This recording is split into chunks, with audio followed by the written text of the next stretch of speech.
Kita berharap mudah-mudahan Pak Gubernur tidak melalui virtual pelantikan bupati dan wakil bupati terpilih, karena sakralnya kan kurang bagus kalau lewat virtual. Jadi kita berharap mudah-mudahan dia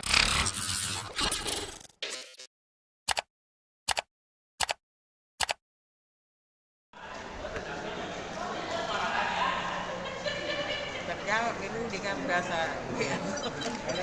Bukan selama 1 minggu ini Bu, sambil menunggu pelantikan bupati definitif Bu.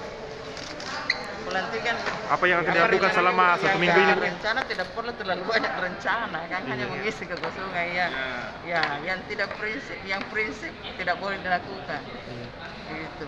Ini mengisi karena kekosongan menunggu jadwal pelantikan yang terpilih. Kalau untuk persiapan pelantikan kepala daerah definitif Bu? Ya dipersiapkan dengan itu.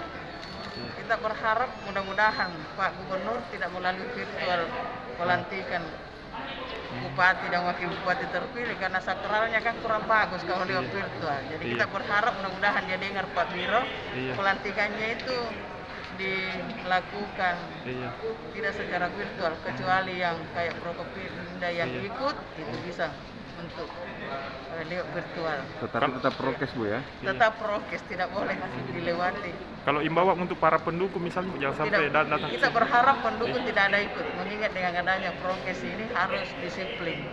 Oh iya.